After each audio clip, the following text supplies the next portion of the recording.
here. And so with that, I think Ms. Peterson, you're first. Yes, Your Honor. You may take it away. Thank you. May it please the court, my name is Tamara Beatty Peterson, and I represent the appellants, the plaintiffs in the case below, Wealthy Incorporated and Dale Buczkowski. With the court's permission, I'd like to reserve 5 minutes for rebuttal. Yes. Thank you. I'm going to speak first about the appeal as to the Mulvihill defendants. This court's en banc decision in Briskin versus Shopify completely resolves all of the issues in the appeal regarding the Mulvihill defendants. Briskin establishes that the district court did have specific personal jurisdiction over the Mulvihill defendants. And so the district court erred in dismissing this case against the Mulvihill defendants. Mr. Mulvihill's statements, his defamatory statements, were made to a Nevada resident, Mr. Cornelia, while Cornelia was in Las Vegas, Nevada.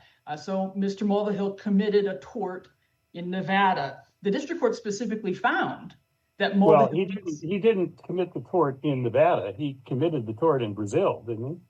No, he committed the tort in Nevada because the tort is complete upon publication. He could speak to himself all he wanted in Brazil, but when he published his statements to Cornelia, he committed the tort in Nevada. It's no different than the Fifth Circuit finding that a non-resident defendant who makes a phone call into Texas or Mississippi has committed the tort in those cases, in those states, for purposes of specific personal jurisdiction. It's no different from a non-resident defendant sending a defamatory letter into Ohio, where the Ohio court found that there was specific personal jurisdiction. The restatement for tort says specifically that the tort is committed upon publication, and it can be a single individual other than the one defamed. Ms. Peterson, does it make any difference where Buczkowski or Moneyberg, wherever you prefer, resides? Not for purposes of this, not for purposes of looking at this under Briskin versus Shopify. Mr. Buczkowski is a Nevada resident. We have maintained that the district court engaged in improper weighing of evidence and evaluative opinions about where he resided. But Briskin says that that contact, that digital contact, is a relevant contact. And the Briskin court actually says, too, I want to just point something out, that when the district court ruled, he said, well, this was really only a statement to Cornelia, and it had a proverbial layover in Nevada before it went on to global application. But this court's decision in Briskin says that there is express aiming towards a forum when that person has contacts that are of his own choice and are not random, isolated, or fortuitous, even if that platform cultivates a nationwide audience. In this case, Mulvihill deliberately and intentionally reached out beyond his home in Brazil and under the umbrella of his company so that he could have an interview with... I guess I don't quite see where the something more is for express aiming. I mean, Briskin makes clear, while it's gotten rid of differential targeting, that you still need something more. And all I've heard you really say is this happened to be, the comments were spoken to someone who was in Nevada, but there was no, what's the something more that Nevada is involved here? Well, I think Briskin actually makes the point that I think they say this in the en banc decision, that had someone surreptitiously entered the house in California and stolen that items, that person would no doubt be subject to specific personal jurisdiction in California. This case is no different. Mulvihill was digitally connected, not once, but twice. His actions weren't random or fortuitous. They were intentional. And certainly this court's decision in Freestream says that if there is an intentional tort committed in the state, that is dispositive on the first two issues for the minimum context test. As you say, the language is that the connection to the forum state must be something more than fortuitous. But what I'm struggling with is, it seems pretty fortuitous to me that the Cornelia happened to be in Nevada, but he could have been in any other state when this was going on in terms of the nature of this interaction. And I don't see where it's going more than fortuitous with respect to Nevada. In the excerpts, we've referred to some WhatsApp messages between Mr. Mulvihill and Mr. Cornelia, where Mr. Mulvihill asked, "Where are you, Mr. Cornelia?" And Cornelia said, "I'm in Las Vegas, Nevada." So doesn't that actually support? I mean, he knew this was not just logging on and wondering where he was. He knew where he was. Doesn't that support the contrary? He says, according to what you just told me, "Where are you?" He didn't even know he was in Nevada before the conversation apparently happened. So how is that really cares at all whether or not Nevada is the place the person who he's speaking to? If he says, "Where are you?" Because he went forward with making his statements and committing that tort.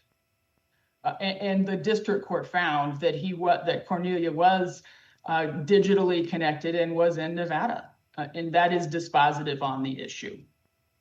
Did Mulvihill have any other direct contacts with Nevada?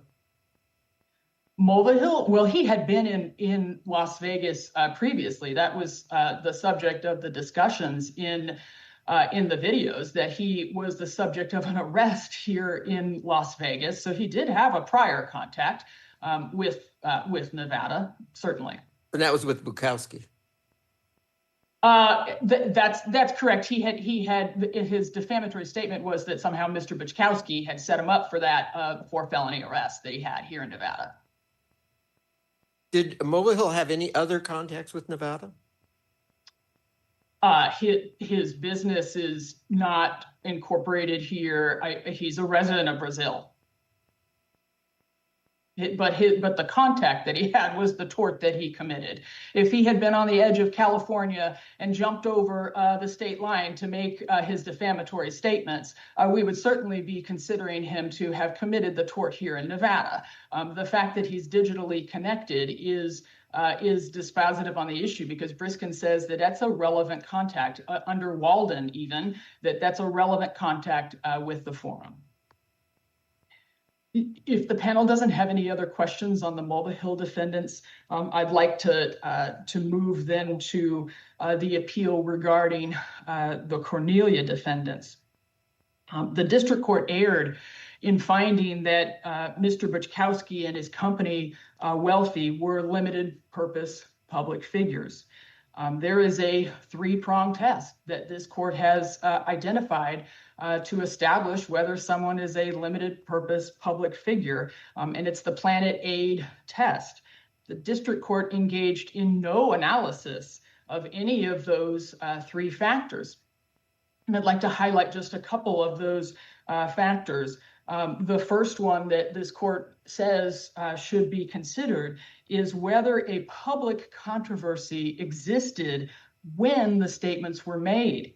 And Planet Aid instructs that it must be a real dispute, the outcome of which affects the general public or some segment of it. And Planet Aid cites to another case that says the issue has to have substantial and foreseeable ramifications for non-participants. The public controversy as well has to exist when the statements were made. But the district court didn't identify any sort of public controversy, nor could it. There's nothing that is a real dispute, the outcome of which affects the general public or some segment of it. Additionally, under Planet Aid, the defamation has to be related to the pre-existing controversy. Now, again, this is a difficult analysis when the district court didn't even give us a public controversy, but there was no analysis about how the defamation was related to any such controversy. And certainly defamatory statements that Mr. Bukowski manufactured or sold illegal drugs or was involved in the death of a woman or that he framed Mr. Mulvihill for his arrest. None of this has anything to do with any sort of pre-existing public controversy, because there is no way that the district court could have found that he's a limited purpose public figure. Doesn't the record reflect, though, that these two are competitors in some respects, locked into a battle about whose services are better in this sort of, I guess, self-help life coach type of thing? And that pre-existed these statements, and this is a reflection of that ongoing dispute and controversy. So in this sphere of life coach or whatever we call it, aren't they figures of note? Well, the district court didn't engage in that analysis. I would agree that Cornelia and Mr. Buczkowski are certainly competitors, but the district court. How about Mr. Mulvihill? Does he provide any of these services as well? Yes, he does. Now, but I wanted to discuss, though, that the district court merely found Mr. Buczkowski as a public figure because he was a business owner, because he owned a federally registered trademark, and because he has 23,000 subscribers on YouTube. I mean, that is not sufficient. Certainly not sufficient to be an all-purpose public figure. But I believe that that appellees have waived that issue. But it's not sufficient to. Wasn't there before all this happened? Wasn't there some controversy about the legitimacy of Wealthy's and the quality of Buczkowski's services? So the controversy was largely raised by Mr. Mulvihill. Now, we did object in the district court below as to the admission of some evidence, because the evidence that had been offered as a potential controversy was submitted, that it was actually evidence that had occurred after the defamation. And so under Planet Aid, there can't be a public controversy when the statements are made if there becomes a controversy later. So that is the issue. But Planet Aid still instructs that there has to be a real dispute, the outcome of which affects the general public, and there's nothing that the district court identified, and there's no outcome that affects the general public in this case. Was there anything in the record that shows that there was a little controversy over the company and Mr. Buczkowski before all this happened? Our review is de novo. I think there's some Instagram posts. But again, the Instagram post, the post by Mr. Mulvihill, I'm not sure you can create your own public controversy by defaming someone and then coming back in and saying there's a pre-existing controversy about your performance. So I think that's the problem here. With regards to this erroneous finding that Mr. Buczkowski and Wealthy were public figures, that was erroneous. And as a result, then the entire decision by the district court is in error, because the district court analyzed the defamation claim and the business disparagement claim and the intentional infliction of emotional distress claim only under the actual malice standard. There would be no actual malice if they are not public figures. And so that was also in error. I do want to address just a few things about the Lanham Act claim, because the district court also erred in granting summary judgment on the Lanham Act claim. Under the Lanham Act, a person or business is liable for using promotion and advertising to disparage another entity to obtain business and profit. And for the definition of promotion and advertising, this court has adopted the 4 Eriks factors laid out in Eriks versus Nutrisearch. The district court didn't analyze all 4, only analyzed the first one with regards to commercial speech. Now, Mr. Cornelia is in direct commercial competition with plaintiffs. Mr. Cornelia has his house hack expert manual, and he has his mentorship services. And plaintiffs have their Real Estate Riches program and their related mentorship services. But the district court, when he analyzed the Lanham Act claim, just very simplistically said that because the two videos didn't mention Cornelia's own products, that commercial speech did not exist. Now, this is error because the statutory language refers to any person who in commercial advertising or promotion misrepresents the nature, characteristics, qualities of his or another person's goods or services. There's no requirement that the speech has to only reference the speaker's own products in order to bring it within the Lanham Act. And I do see I have 5 minutes remaining. If there are any questions for the panel, I'm happy to answer them. Otherwise, I'd like to reserve the remaining for rebuttal. You got it. We'll reserve that time. We'll hear from you in a little bit. Thank you.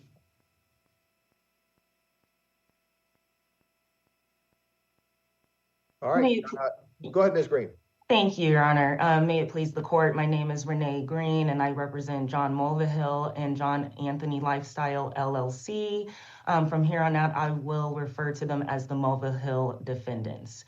The question here before the court today, as it relates to our appeal, is even after the Briskin versus Shopify decision, is whether Nevada may exercise specific jurisdiction over a dispute where neither the defendants nor their plaintiffs reside there, and also where the Mulvihill defendants' alleged conduct has no meaningful connection today. Even after the Briskin decision, the answer to that question is no. Walden was not overturned, and the Calder effect test still applies to this day. So with the Calder test, plaintiffs must prove that the non-resident defendants, being the Mulvihill defendants, purposefully directed their activities to consummate some transaction with the form or the resident thereof. Now, throughout the entire action, Mr. Buskowski initially claimed he was a Nevada resident. Specifically, he was a resident of Incline Village. However, upon receiving evidence that said otherwise, Mr. Buskowski finally admitted that that was untrue. So now that we know that we are not dealing with a Nevada resident as the plaintiff was in Briskin versus Shopify, now we turn as to whether the defendants created sufficient. Why is it so significant that he has to be a resident of Nevada? It's not significant, but what it would show is that that Mulvihill's defendants directed their activity towards Nevada, being a Nevada resident, and that would fall more in line with the Walden test, where the harm would have been theoretically created in Nevada. However, that's not the case here, and it would have supported more of a finding of specific jurisdiction, but that's not the case. Not only was he not a resident, but also the Mulvihill defendants, now we're turning to them, they did not have sufficient contacts here with Nevada. Is it your view that the tort, there was no tort committed, but if there was a tort committed, was it committed in Brazil or in Nevada? Correct, Your Honor. And that's where we believe that plaintiffs conflate where the reputational injury had become. Plaintiffs are claiming the reputational injury occurred in Nevada. The reputational injury in that sense occurred really nationwide. The question is, and the reason why plaintiffs sued defendants was because of the final publication, the ultimate distribution of data, not because that it had a conversation with Cornelia, who happened to be in Nevada.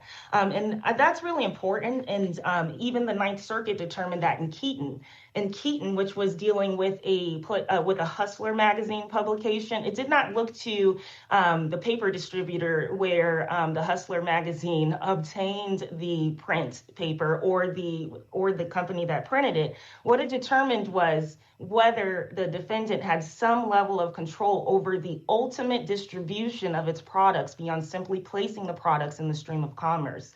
So the reputational injury, as we are here today, is because of a YouTube posting, not because of a conversation with Cornelia. The YouTube posting, unlike the action that occurred in Shopify, was placed on a passive website. In Briskin versus Shopify, Shopify was a web-based company, whereas the Mulvihill defendants were not. And they had personally and physically installed cookies onto California residents' phones In contrast, this was an individual who had a conversation with another individual and passively published the the posting on YouTube. As indicated, when posting it on YouTube, the Mulva Hill defendants did not have some level of control over the ultimate distribution of who was going to watch it. In fact, anyone in the world could have watched it. And in Briskin versus Shopify conceded, and the reason the Ninth Circuit reversed its earlier decision and found specific jurisdiction was that it stated that, quote, as its regular course of business, Shopify is alleged to target California consumers to extract, collect, maintain, distribute, and exploit. The Mulva Hill defendants did not collect any information from the customers. It didn't distribute any information to the customers, and it didn't personally enter and extract data. Well, they had a lot, and Mulva Hill had a lot to say, though, about Wealthy and Mr. Bukowski, correct? I do agree, Your Honor. He had a lot to say. And they alleged that it was defamatory. They alleged it was defamatory. Harmed his reputation. Yes, Your Honor. Bukowski alleges that it harmed his reputation when he claimed he was a Nevada resident when he was not. As I indicated, this was a passive website. Are you saying that he can only be injured in Nevada?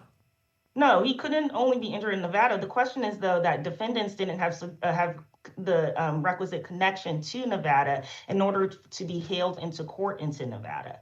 And that's where, like we're saying, even with Briskin today, it still stands that a passive website alone and pursuant to CyberCell does not create enough to hail somebody into another court where they're not a resident. Well, does that mean that there would be no place that this case could be brought?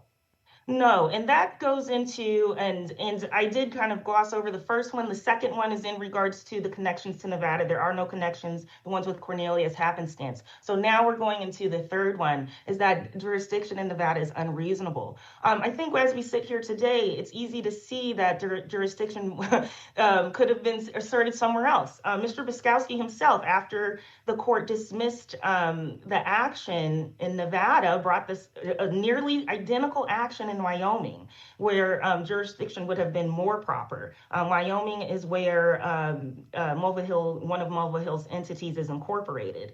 There are other jurisdictions. It's being litigated to this day. So asserting it in Nevada when there's no resident, or Mulva Hill's not a resident, Bukowski's not a resident, nor his company, coupled with the fact that the defendant had no meaningful connections here in Nevada, makes the jurisdiction in itself unreasonable.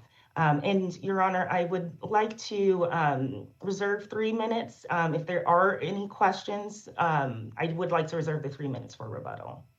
And rebuttal as to which issue? As it only relates to the motion to dismiss matter, the jurisdiction. Okay, all right, understood. Okay, thank you.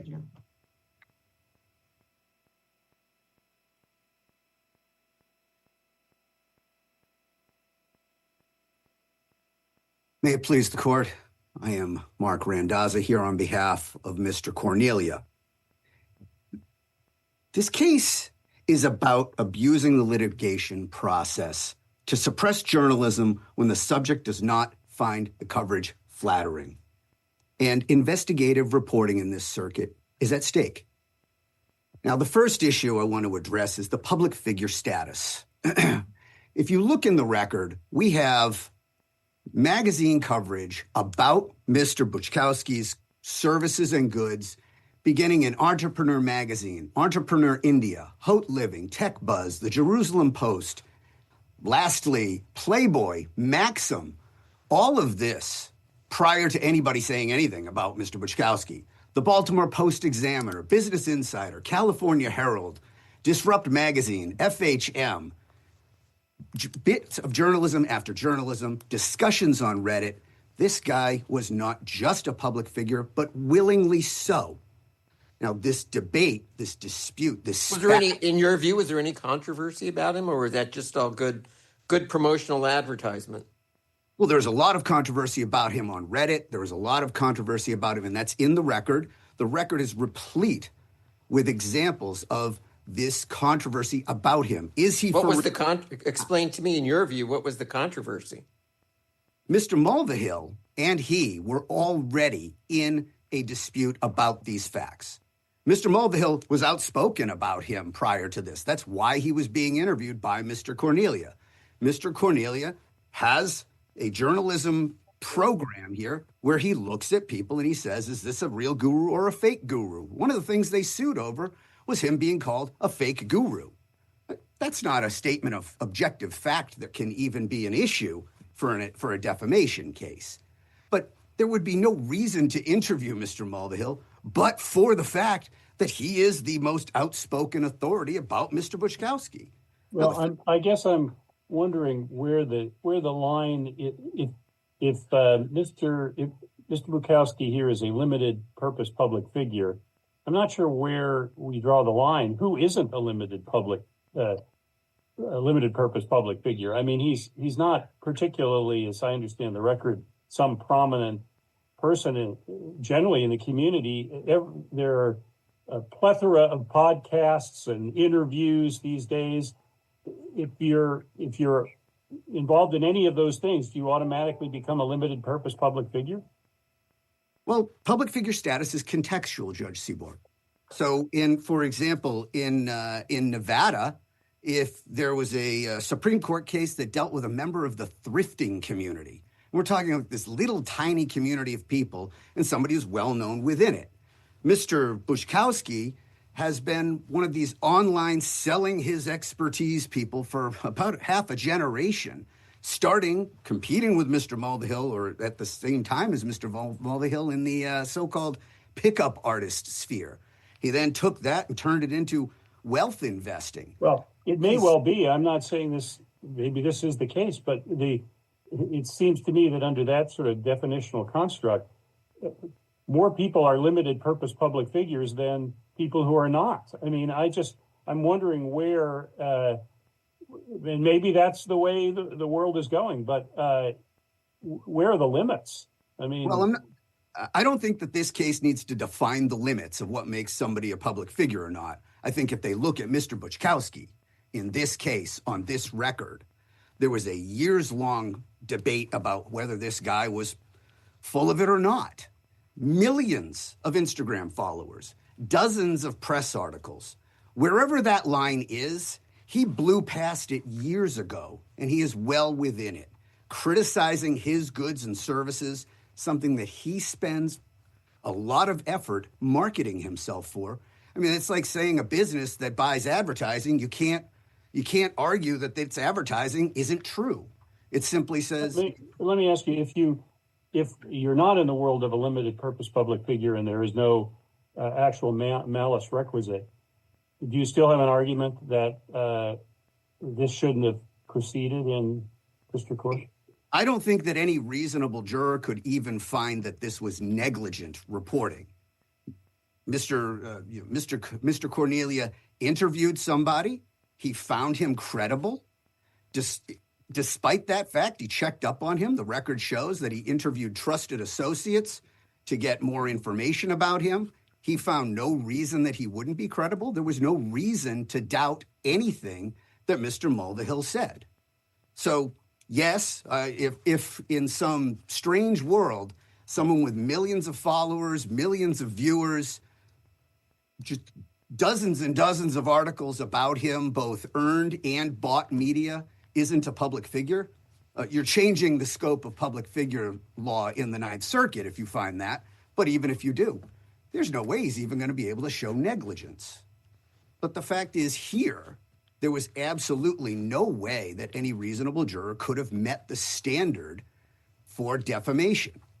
Now, I will say while it doesn't matter what the lower court said, you're here on de novo review, there is one error that it met, that it made, that I'd like to point your attention to, and that is there is a lack of actual malice here. Okay, not only because there was even a lack of negligence, but most of these statements are statements of opinion based on disclosed facts. So Mr. Mulvihill is on camera, says, this is what I think for that reason. That's a disclosed fact. Somebody else can make their own opinion about that.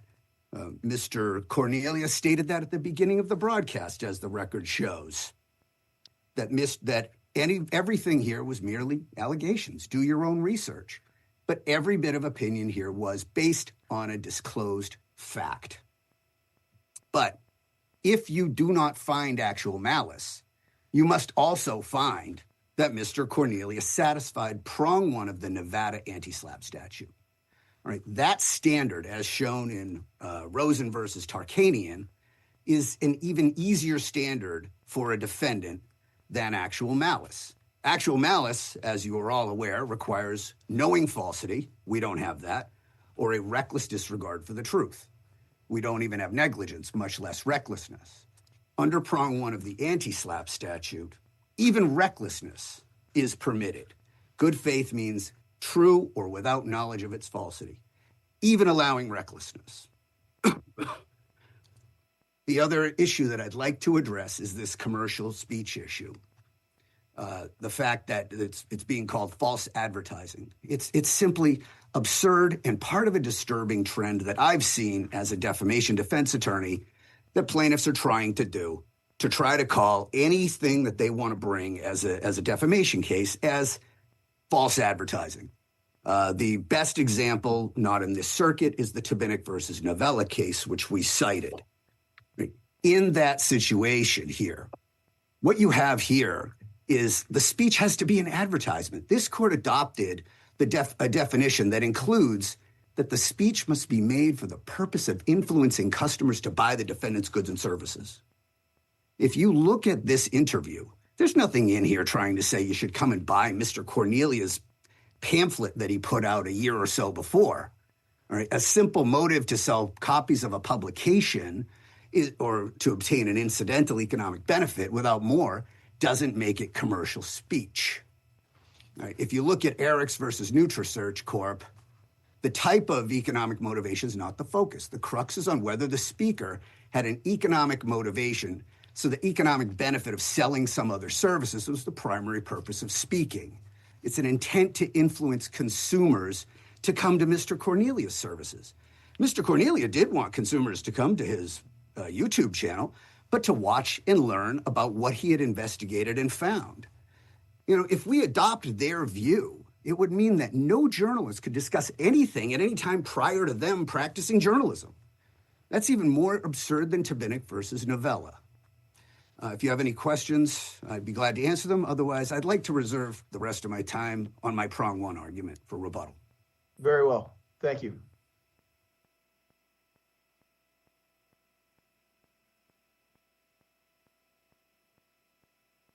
Thank you, Your Honor, Tammy Peterson, again, for the appellants. Let me address my colleagues, Ms. Green's comments about the Mulvihill defendants. I do want to clarify the United States Supreme Court has certainly said in Keaton versus Hustler that a plaintiff in a defamation case does not need to be a resident of the forum. And so it is not some separate requirement that needs to occur before a defamation and business disparagement claim can be brought against the bad actor. Now, I heard my colleague suggest that this was some sort of a passive website that Mr. Mulvihill was participating in. I mean, that is not correct. The record reflects that he sought out Mr. Cornelia to appear on his series on his YouTube channel. He wanted to be recorded. He wanted to say these things.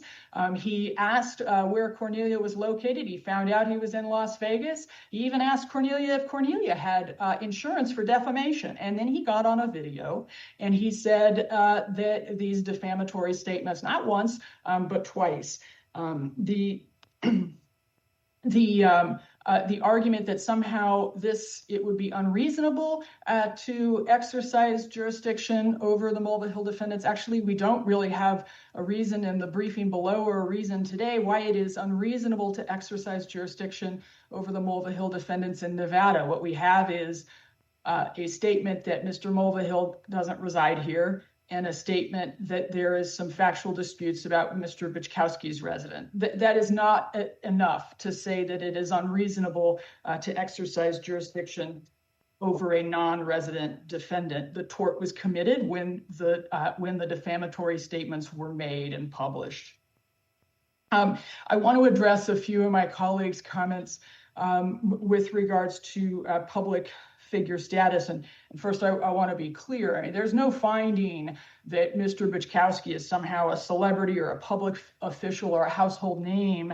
And in fact, in the briefing below, the Cornelia defendants didn't assert that he was an all-purpose public figure. So that there's no possible finding there. In fact, it was Mr. Cornelia, and this is in the excerpts, who testified in his deposition that Mr. Buczkowski was not generally known. And I think to Judge Seberg's comment or question, that if Mr. Buczkowski is a limited public purpose figure, then it is an unworkable standard for any district court to determine. Because I guess if you own a business here in America, then you are a limited public purpose figure, and that is not a workable standard. The standard that was set forth in this court's decision in Planet Aid explains what must be set forth, and those things were not met. There was no public controversy.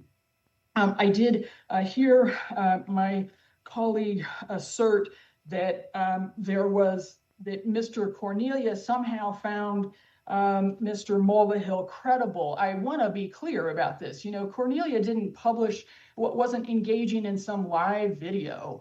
He recorded these two videos and then edited them for hours and then posted them on his YouTube channel where he sells his own products. Cornelia sells his competing services on the same channel. But this idea that he was somehow credible is just belied by the record. Mr. Cornelia's sum total of his research was that he didn't research the educational background of Mr. Buczkowski because he thought that was irrelevant. And he thought that it was enough to say that Larson Consulting was money laundering because it didn't have any Facebook page content and it only had one officer and it didn't have any signage. On those two alleged defamatory comments, are they subject to the argument that they're just opinion with respect to, you know, his University of Chicago degree, whether or not it was a full-fledged degree, and then the question about he thinks this company could be money laundering and has the indicia of that? Aren't those opinion statements? Well, the statements all together would lead a reasonable listener to think that that Mr. Buczkowski had been defamed, had been injured in terms of his business. But I just want to point out that the Nevada Supreme Court has said in Miller versus Jones that if a statement is susceptible of multiple interpretations, one of which is defamatory, then if there's any ambiguity about whether or not it's opinion, that should be resolved by the trier of fact. And I see my time has expired, so thank you. Your Honors, thank you. Yeah, I'm muted. Sorry about that. I just want to say thank you, Ms. Peterson. And I think Ms. Green is actually next, and then we'll get to you, Mr. Randazza. Yes, thank you, Your Honor. As stated, like I said, on behalf of Mulvihill defendants, we are only arguing the motion to dismiss as that was on appeal. So I do want to just clarify that. However, I did want to state as it relates to the Calder effect test that although the plaintiff does not need to be a resident of the forum state, which seems to be conceded here, there's a specific jurisdiction never existed because the Mulvihill defendants did not have sufficient contact with Nevada. So I do want to state that it's clear. Plaintiffs or Buczkowski is attempting to strap on the contacts by trying to claim Cornelia as a resident. However, the court in Morrill versus Scott Financial Corporation has held that defendants' contacts with the person who resides there are insufficient to still establish specific jurisdiction.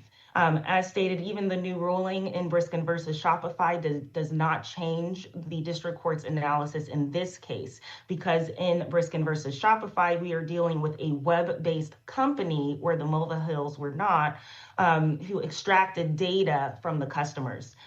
This case is still more akin to Cybercell versus Cybercell, which is still good law here in the Ninth Circuit, where there was a passive advertisement that anyone could access. And that's what happened when it hit the stream of commerce. The Mulvihill defendants did not have the ability to control who would see this video after it entered the stream of commerce. And that's what Keaton specifically points to as to whether some level of control existed over the ultimate distribution of its products beyond simply placing its product in the commerce. And that, with these bases of facts, did not occur in this case. So as a result, the Cybercell case is akin to this matter, in addition to the Marvick's analysis from when it says that a passive website that merely hosts information does not qualify as purposeful activity invoking the benefits and protections in which the website can be viewed.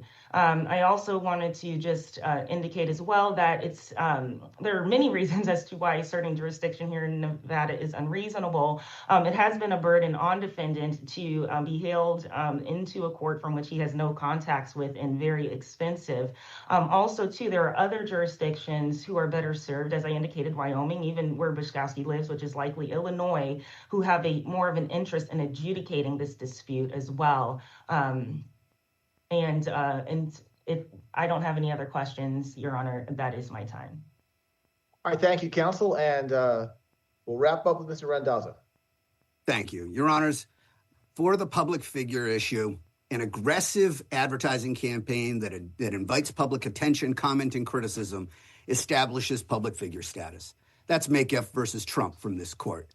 Planet Aid versus Reveal, same. Finding a plaintiff was a public figure by actively seeking attention from the press, promoting themselves through social media, employing PR staff, and soliciting donations. We have all that here. The plaintiffs alleged themselves into public figure status. 23,000 YouTube subscribers, 1.2 million views, 136,000 other subscribers. 4 million people follow him on Instagram. So this aggressive campaign resulting in dozens of articles about the plaintiff shows him as a public figure for these purposes. Once you get there, I'm sorry, if I finish your thought. Once you get there, it's easy. Bose requires that you show by clear and convincing evidence that a reasonable juror could find that you overcame actual malice. You could not do that. And therefore, when you look at this case in the lens of the anti-SLAPP statute, we have easily satisfied prong 1, and the lack of supportability of the case itself satisfies prong 2. The decision here should show that there is no Lanham Act claim, there is no defamation claim. We've satisfied prong 1, and we've satisfied prong 2. Thank you very much. All right, I want to thank all counsel for their briefing and argument and their patience as we finally got this case argued. This matter is submitted, and this special panel for today is adjourned. Thank you. Thank you, counsel. Thank you, Your Honors. This court for this session stands adjourned.